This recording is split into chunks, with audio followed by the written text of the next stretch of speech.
మీ అందరికీ నా హృదయపూర్వకమైన వందనాలండి. అందరికీ వందనాలు, దేవునికి స్తోత్రాలు.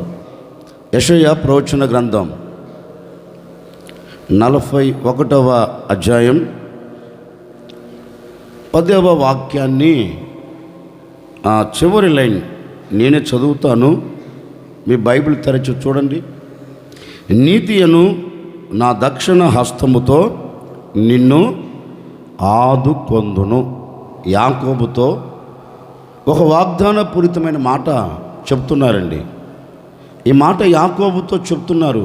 యాకోబు, నీతియను నా దక్షిణ హస్తముతో చెప్పండి నిన్ను ఆదుకొందును. యాకోబుతో ఏ సందర్భములో దేవుడి మాట చెప్పాడు?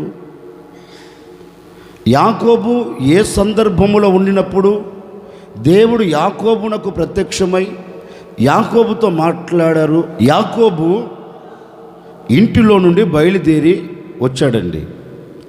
ఎందుకు ఇంటిలో నుండి బయలుదేరి వచ్చారు అంటే, అన్నాదమ్ముల మధ్య ఒక చిన్న ఘర్షణ, ఒక చిన్న గొడవ. అంటే అన్నకు రావలసిన దీవెన, అన్న అనుభవించవలసిన ఆశీర్వాదం, అన్న పొందుకోవలసిన దీవెనలన్నీ యాకోబు తీసేసుకున్నాడు. ఇప్పుడు కన్న తల్లి యాకోబును పిలిచి ఓ శ్రేష్టమైన మాట అనేదానికంటే ఒక బాధకరమైన మాట అతనితో చెప్తుందండి. ఏమంటుందంటే, యాకోబు, నా చిన్న కుమారుడా, నేను నీ క్షేమము కోరిన దాననై నేను నీతో చెబుతున్నాను. మీ అన్న అంత మంచోడైతే కాదు. మీ అన్న ఎవరు అంటే మూర్ఖత్వము కలిగిన వాడు. ఎందుకంటే ఇతడు అరణ్యపు వాసి. అరణ్యములో కనపడుతున్న జంతువులన్నిటినీ చంపుతూ వచ్చేవాడండి. అందుకే తల్లి పసిగట్టి ఈ కుమారునితో అంటుంది.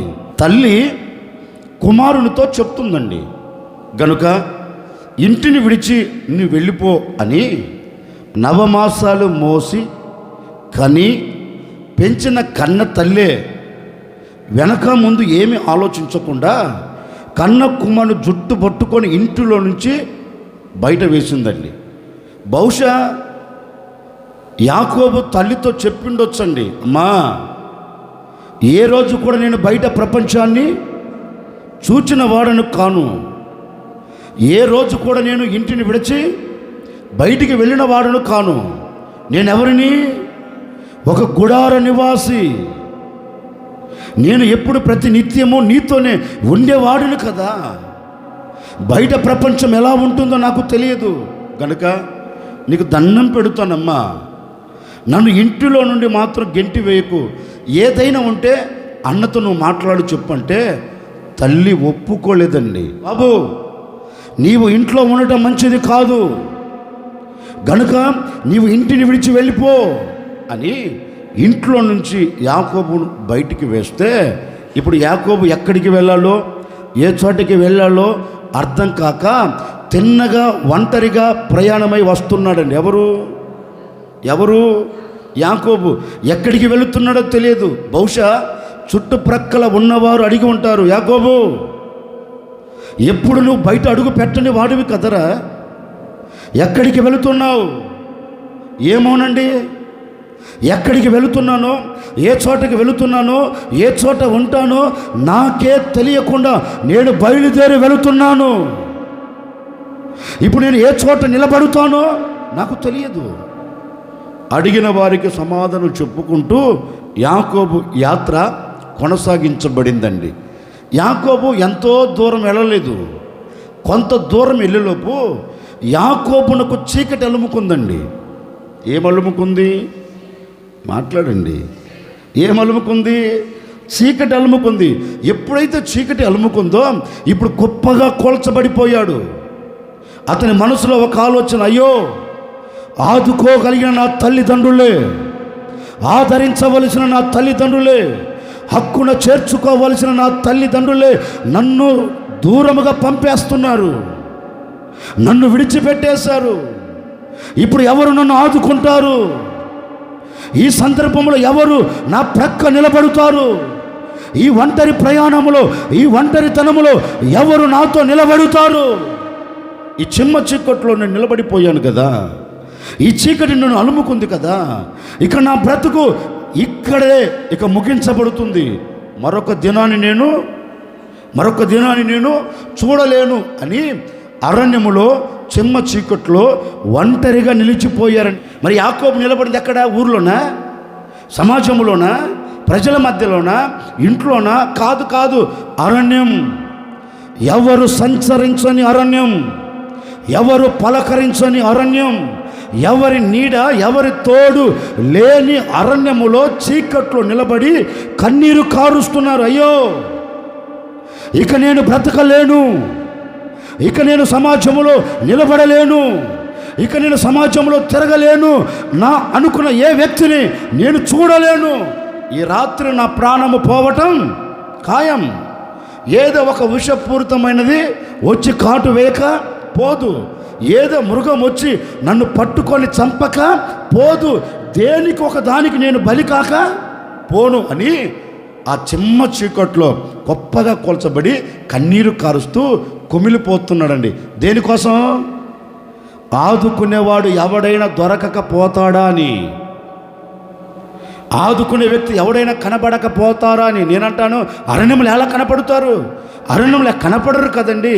కానీ అతడు కుమిలిపోతూ అలాగే కన్నీరు కారుస్తూ నిద్రలోనికి జారుకున్నాడు. నాకు వచ్చిన ఒక డౌట్ ఏంటంటే, నేను ఆలోచించిన ఆలోచన ఏంటంటే, తల్లి మాట్లాడండి, తల్లి మరచిపోయింది, తండ్రి మరచిపోయాడు, అన్న మరచిపోయాడు. ఒక్క మాటలో చెప్పాలి అంటే, యాకోబును గురించి తెలిసిన ప్రతి వాడు మర్చిపోయి ఉండవచ్చు. యాకోబును గురించి తెలిసిన ప్రతివాడు అతనిని మర్చిపోయే ఉండవచ్చండి. కానీ తల్లి మరిచినా, తండ్రి మరిచినా, రక్తము పంచుకొని పుట్టిన అన్న మరిచినా, యాకోబును సృష్టించిన దేవుడు యాకోబును మరచిపోలేదు. యాకోబును మరిచిపోకుండా ఏ చిమ్మ చీకట్లో యాకోబు నిలబడ్డాడో, ఏ చిమ్మ చీకట్లో యాకోబు నిలబడి వేదనను చూస్తున్నాడో, ఏ చిమ్మ చీకట్లో యాకోబు కన్నీరు కారుస్తూ తన ప్రాణమును గుప్పెట్లో పెట్టుకొని నివసిస్తున్నాడో, ఆ చిమ్మ చీకట్లో నేను ప్రకటించే యేసుక్రీస్తు యాకోబునకు చిమ్మ చీకట్లో చిరుదీపముగా దేవుడు ప్రత్యక్షమయ్యాడండి. చిరుదీపముగా దేవుడు ప్రత్యక్షమై యాకోబుతో ఒకే మాట అంటున్నాడు, యాకోబు, ఓ యాకోబు. ఆకాశమందున దేవుడు ఆ సింహాసనమందు ఆసనుడై ఆ నిచ్చెన కొన మీద నుండి భూమి మీద ఉన్న భక్తునితో మాట్లాడుతూ ఉన్నాడు. యాకోబు, ఎందుకు కలవరపడుతున్నావురా? ఎందుకు అధైర్యపరచబడుతున్నావు? ఎందుకు కృంగిపోతున్నావు? యాకోబు కూడా చెప్పుండొచ్చండి, అయ్యా, నా అనుకున్న నా తల్లిదండ్రులే, నా వారే నన్ను దూరం చేశారయ్యా, ఒంటరిగా నిలబడ్డాను. అప్పుడు దేవుడు చక్కని వాగ్దానం చేస్తున్నాడు, యాకోబు, ఇదిగో నేను నీతో చెబుతూ ఉన్నాను, నీతో మాట ఇస్తున్నాను, నిశ్చయముగా ఈ అరణ్యములో నీకు తోడై ఉండి నా దక్షిణ హస్తముతో నేను నిన్ను ఆదుకోబోతూ ఉన్నాను, నా దక్షిణ హస్తముతో నేను నిన్ను పట్టుకోబోతూ ఉన్నాను, నా దక్షిణ హస్తముతో నేను నీకు క్షేమమును కలగ చేయబోతూ ఉన్నాను. భయపడకు. ఏ చీకటి దినాలు, ఏ మబ్బు దినాలు నీ బ్రతుకుల్లో ఉండినా వాటి మీద నేను నీకేం చేయబోతున్నాను? జయమిచ్చి నిన్ను ఆదుకొని నిన్ను అద్దరికి చేర్చబోతున్నాను అని ఆ అరణ్యములో మాట ఇచ్చి ఆదుకొన్నాడండి. ఎవరిని? ఇప్పుడు దేవుడు అంటాడు, నా నీతి అనే నా దక్షిణ హస్తముతో నిన్ను సరే, ఈ మాట యాకోబుతో కాదు చేసింది, 2024 అందరితో నా ప్రభు మాట ఇస్తున్నాడు. మీ అందరితో నా దేవుడు ఒక వాగ్దాన పూరితమైన మాట చెబుతున్నారు. ఒకవేళ యాకోబు నిలబడినట్లుగా, యాకోబు నిలిచిపోయినట్లుగా, యాకోబు పడిపోయినట్లుగా, యాకోబు కృంగిపోయినట్లుగా ఏ పరిస్థితుల మధ్యలో నీవు కృంగిపోయావో, ఏ చీకటి అనుభవాలు నీ కుటుంబాన్ని పట్టుకున్నాయో, ఏ చీకటి అనుభవాలలో గడిచిన సంవత్సరం నీ కుటుంబం ఈడవబడుతూ క్షణం వరకు నిలిచిపోయిందో నాకు తెలియదండి.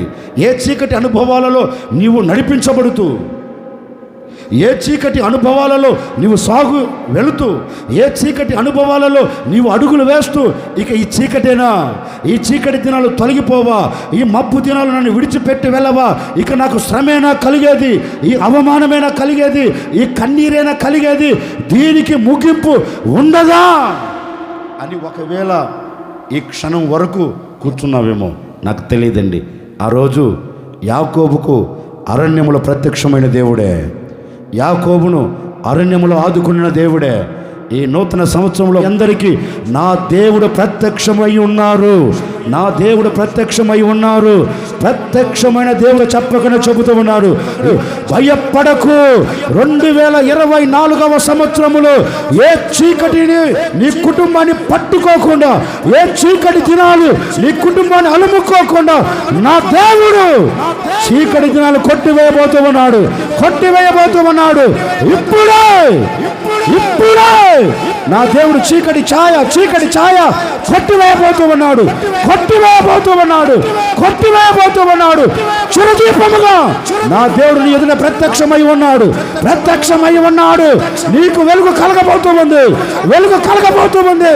ఈ నూతన సంవత్సరంలో నా దేవుడు నిన్ను వెలిగించబోతూ ఉన్నాడు. ఏ చీకటి లాంటి శ్రమ నీ కుటుంబాన్ని ఆవరించకుండా నా దేవుడు తుడిచివేయబోతూ ఉన్నారు. 2023వ సంవత్సరము వరకు నీవు ఏ చీకటిలో ఉండినా, ఒకవేళ నీ చేతి పని కావచ్చు, నీ వ్యాపారం కావచ్చు, నీ ఉద్యోగం కావచ్చు, నీ కుటుంబ పరిస్థితి కావచ్చు, ఏ చీకట్లో నిలిచిపోయిందో, ఏ చీకట్లో చిందులాడుతుందో, ఏ చీకటి ఛాయలు అలుముకొని ఒకవేళ ఆలోచిస్తూ వస్తున్నావేమో, ఇక ఈ చీకటి దినాలు తొలగిపోవా, ఇక ఈ చీకటి దినాలకు ముగింపు ఉండదా అనే ఆలోచనతో కూర్చున్నావేమో నాకు తెలియదండి. నా దేవుడు మీ చీకటి బ్రతుకులన్నిటిని వెలిగించబోతూ ఉన్నాడు. ఆయన హస్తం మీ మీదకి చాపబోతూ ఉన్నారు. ఈ ఆవరణంలో కూర్చున్న ప్రతి ఒక్కరిని ఆదుకోబోతూ ఉన్నారు.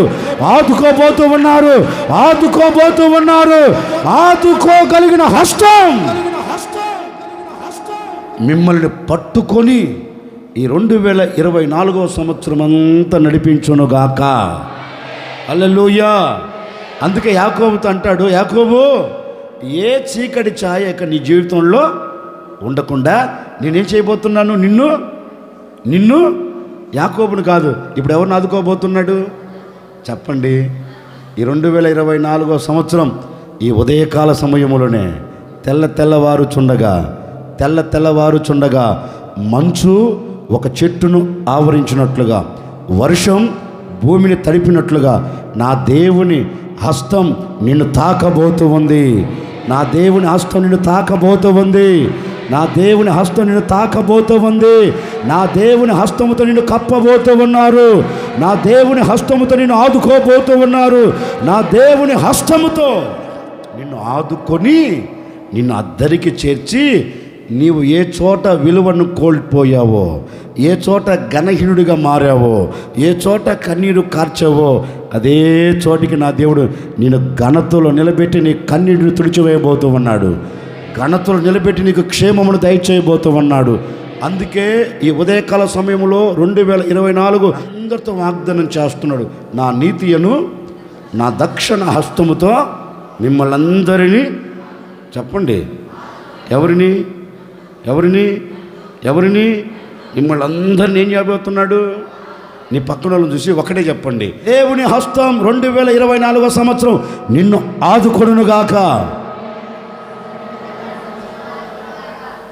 మీరు కోరుకున్నట్లే అక్షరాలుగా ఈ వాగ్దానం మీ కుటుంబాల పట్ల నెరవేర్చబడునుగాక, జరుగునుగాక. అలాగే మీ చేతులు నిర్ణయం తీసుకోండి. సేవకులుగా మేము కూడా మీ కొరకు వచ్చిన ప్రార్థన చేయబోతున్నాం. ప్రేమాస్వరూపి దయగల తండ్రి యేసయ్య, మీకు స్తోత్రం చెల్లిస్తున్నాము నాయన.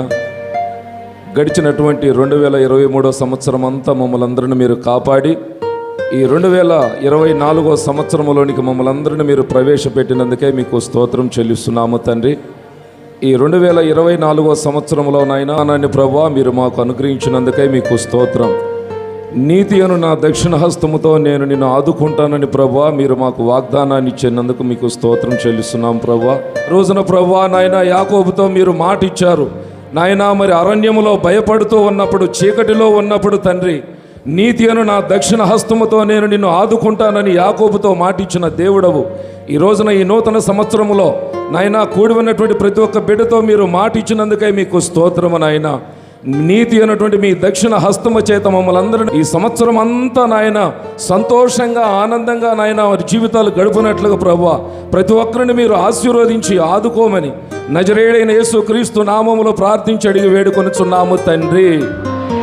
ఆమేన్.